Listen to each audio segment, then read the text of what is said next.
Doctor Mohammad Yunus এবং নরেন্দ্র মোদি। চলছে একে অপরের সাথে নীরব লড়াই। বিশাল জনসংখ্যার দেশ ভারত ক্রমেই চাচ্ছে বাংলাদেশকে চাপে রাখতে, কিন্তু কিছুতেই নরেন্দ্র মোদি ডক্টর মোহাম্মদ ইউনূসের সাথে পেরে উঠছেন না।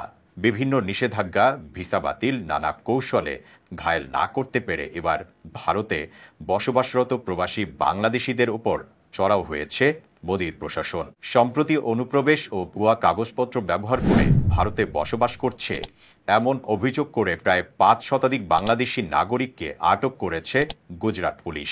রাজ্যের সুরাত জেলা এবং আহমেদাবাদে রাতভর অভিযান চালিয়ে তাদের আটক করা হয়।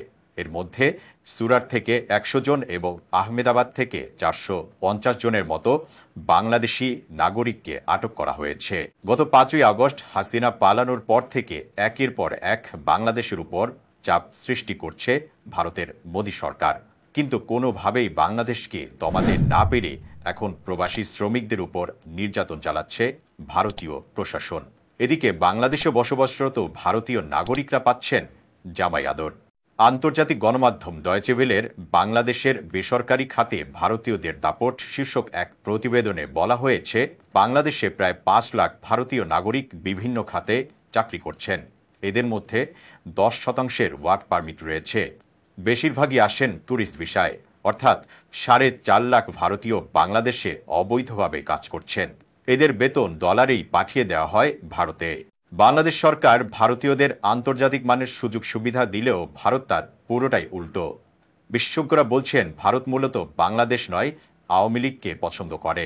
কারণ আওয়ামী লীগের শাসন আমলে ভারত পেয়েছে নানামাত্রিক সুযোগ সুবিধা। এমন সুযোগ সুবিধা বাংলাদেশের অন্য কোনো সরকারের আমলে পায়নি ভারত সরকার। তাই এখন বাংলাদেশে অন্তর্বর্তীকালীন সরকার ক্ষমতায় আসার কারণে ভারত বিভিন্নভাবে বাংলাদেশের উপর চাপ সৃষ্টি করছে। ওয়ার্ক পারমিট না থাকার পরেও ভারতীয়রা বাংলাদেশের আইটি সেক্টরে কাজ করছেন বেশি। ট্রাভেল এজেন্টদের একটি বড় অংশ ভারতীয়দের নিয়ন্ত্রণ করছে। এছাড়া পোশাক খাতের টেকনিশিয়ান ও ডিজাইনারের কাজে ভারতীয় বেশি। এমনকি সংবাদ মাধ্যম, বিজ্ঞাপন, কনসালটেন্সি, অ্যাকাউন্টেন্ট সহ প্রশাসনিক খাতেও রয়েছে ভারতীয় অবৈধ নাগরিক।